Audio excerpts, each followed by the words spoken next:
Episode number 3368. Title: With Light and Dust. Chaos Lady, तुम मुझे क्या बताना चाहती हो? सवाल पूछे जाने से पहले ही वीर और केओस लेडी सोनल से बहुत दूर चले गए। केओस लेडी ने वीर को गंभीर भाव से देखा और कहा, मुझे पता है कि तुम सोनल से प्यार करते हो और मैं जानती हूँ कि तुम उसके साथ अपनी सगी बेटी जैसा व्यवहार करते हो। अगर तुम सच में उसका भला चाहते हो तो तुम्हें मुझसे एक वादा करना होगा। जीनो टैबलेट की लड़ाई में अगर सोनल से पहले तुम्हारा सामना एंडरसन सैनी से होता है तो तुम्हें हार माननी होगी। तुम एंडरसन सैनी को तुम्हें मारने नहीं दे सकते, इससे सोनल का ध्यान भटक जाएगा। शायद जीत का मतलब हारना होगा। तुम नहीं चाहते कि सोनल के साथ कुछ बुरा हो, है ना? तुम सही कह रही हो, मैं नहीं चाहता कि सोनल को कुछ हो जाए। तुम चिंता मत करो, मुझे पता है क्या करना है। वीर थोड़ा रुका और बोला, सोनल पर ज्यादा दबाव डालना उसके लिए बिल्कुल भी अच्छा नहीं है। उसे रात को आराम करने दो, उसे मेरे साथ घर आकर खाना खाने दो, उसे आराम करने दो, तनाव मुक्त होने दो और थोड़ी ऊर्जा वापस पाने दो। जरूर, केओस लेडी ने सहमति में सिर हिलाया। वीर सोनल को अपने साथ स्पेस गार्डन ले गया। उसने अपने परिवार को बुलाया। सोनल के साथ मिलकर सबने खाना खाया। लिटिल फ्लावर और काव्या के अलावा सिया यानी death goddess, zero, Holi angel, little silver यानी सिल्वर फॉक्स और बाकी सब वहां थे। पूरा परिवार वहां पूरा था। सोनल को अभ्यास में मजा नहीं आ रहा था। वह इतने लंबे समय से कड़ी मेहनत कर रही थी कि अब वह ऊब चुकी थी। अब वह फिर से एक खुशमिजाज लड़की की तरह थी। यह एक ऐसी रात थी जिसने उसे मौज मस्ती करने का मौका दिया। सोनल और उसके तीनों भाई बहन खेल खेल रहे थे। वीर और रूही सोफे पर बैठे उन्हें देख रहे थे। वहीं लिटिल सिल्वर फॉक्स वीर की गोद में लेटा था। उसकी आंखें बंद थीं। उसने वीर को उसके चांदी जैसे बालों को सहलाने दिया। वीर की इच्छा थी कि समय वहीं रुक जाए। वीर इन सब चीजों में बिजी हो था कि तभी उसका फोन बजा। उस पर मिस्टर वाइट का नंबर था, इसलिए उसने कॉल उठाया। वीर खुद को रोक नहीं पाया और पूछा, मिस्टर वाइट, क्या आपने उस विषय पर कुछ सीखा है जिस पर हमने चर्चा की थी? मेरे लिए इसे शब्दों में बयां करना मुश्किल है, मिस्टर वाइट ने कहा। अगर तुम फ्री हो तो मेरा सुझाव है कि तुम मेरे घर आओ। जरूर, मैं अभी वहां आ रहा हूँ। वीर ने फोन रख दिया। उसके पास सोनल को वापस एलायंस भेजने के अलावा कोई चारा नहीं था। फिर वह स्पेस गार्डन में उस जगह गया जहां मिस्टर वाइट रहते थे। जब वीर ने मिस्टर वाइट को देखा तो उसने जल्दी से पूछा, मिस्टर वाइट, क्या आपको कुछ मिला है? मिस्टर वाइट ने वीर की ओर देखा और कहा, मेरे पास कुछ भविष्यवाणियां हैं, लेकिन मुझे पूरा यकीन नहीं है कि वे कितनी सटीक हैं। मुझे और परीक्षण करने होंगे। क्या तुम अभी प्रोफेसर मंत्रा का उपयोग कर सकते हो? वीर ने सोचा, मेरे लिए ये कहना मुश्किल है। मैं प्रोफेसर मंत्रा का इस्तेमाल पहले की तरह नहीं कर सकता। जब मैं खतरे में होता हूँ और मुझे इसका इस्तेमाल करना पड़ता है तो मैं प्रोफेसर मंत्रा की आभा का इस्तेमाल कर सकता हूँ और हर उस चीज को महसूस कर सकता हूँ जो मेरे लिए खतरा पैदा करती है। यह उस प्रोफेसर मंत्रा की आभा जैसा नहीं है जिसे मैं पहले जानता था। मेरे लिए इसका वर्णन करना मुश्किल है। मिस्टर वाइट ने सिर हिलाया। उन्होंने अचानक हाथ बढ़ाकर वीर की छाती थपथपाई। मिस्टर वाइट वीर के सामने खड़े थे, जिससे वीर को मिस्टर वाइट की हरकत का अंदाजा नहीं था। उनका हाथ अचानक हिल गया था, मानो किसी भूतिया हाथ का साया हो। अगर एंडरसन सैनी वहां होता भी तो शायद वह इससे बच नहीं पाता। जैसे ही मिस्टर वाइट का हाथ वीर को छूने वाला था, उसके शरीर ने सहज प्रतिक्रिया की और मिस्टर वाइट के आने वाले हाथ से बचने के लिए आगे बढ़ा। वीर ने कोई जवाब नहीं दिया। वह सतर्क नहीं दिख रहा था। हालांकि उसने मिस्टर वाइट को एक सवालिया नजर से देखा। उसे यकीन नहीं था कि मिस्टर वाइट उसे चोट पहुंचाना चाहते थे। ऐसा करने के पीछे उसके अपने कारण रहे होंगे।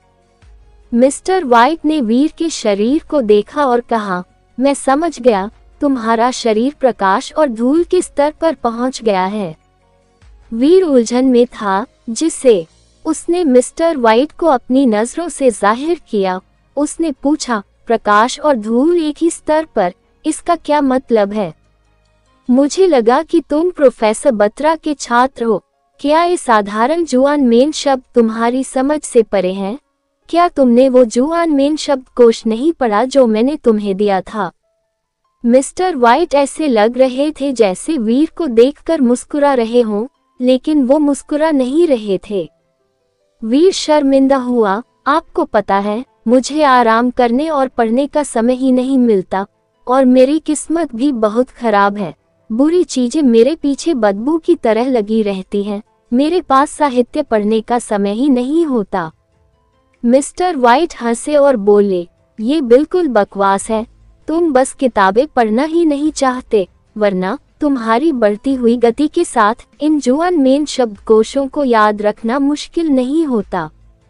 वीर शर्मा गया। उसे इस आक्षेप से थोड़ा दुख हुआ और उसने कहा, मुझे डर है कि यह बेकार है। जुआन मेन वास्तव में गणित जैसा नहीं है। अगर मैं पाठ समझ नहीं पा रहा हूँ, तो इसे याद रखना व्यर्थ होगा। मिस्टर व्हाइट ने सिर हिलाया और कहा, तुम सच में जुआन मेन सीखने के लायक नहीं हो।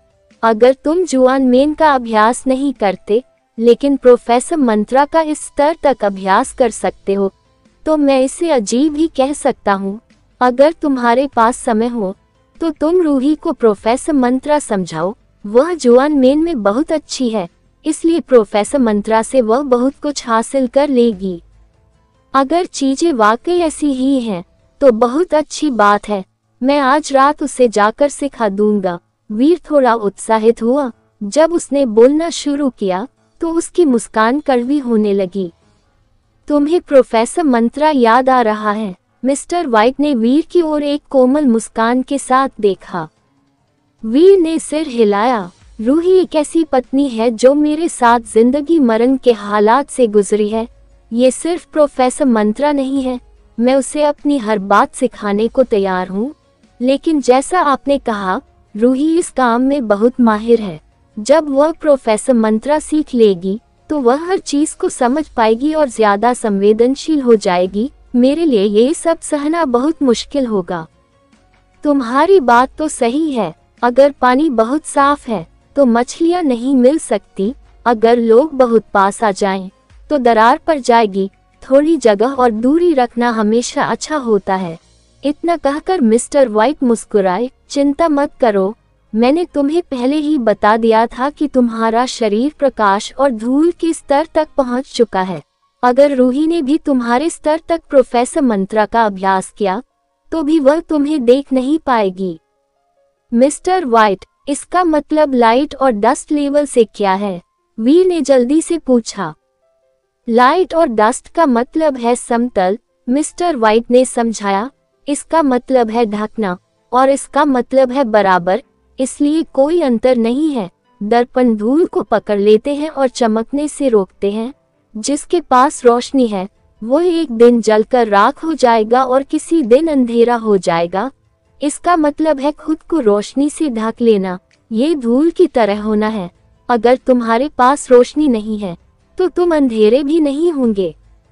मिस्टर व्हाइट के संक्षिप्त भाषण के बारे में सोचने के बाद वीर ने पूछा, क्या आप कह रहे हैं कि मौका आने का इंतजार करो और खुद को प्रकट मत करो?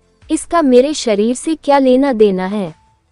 मिस्टर व्हाइट ने सिर हिलाया। लोग जानते हैं कि तलवारें तेज होती हैं, और वे जानते हैं कि तोपें विनाशकारी हो सकती हैं।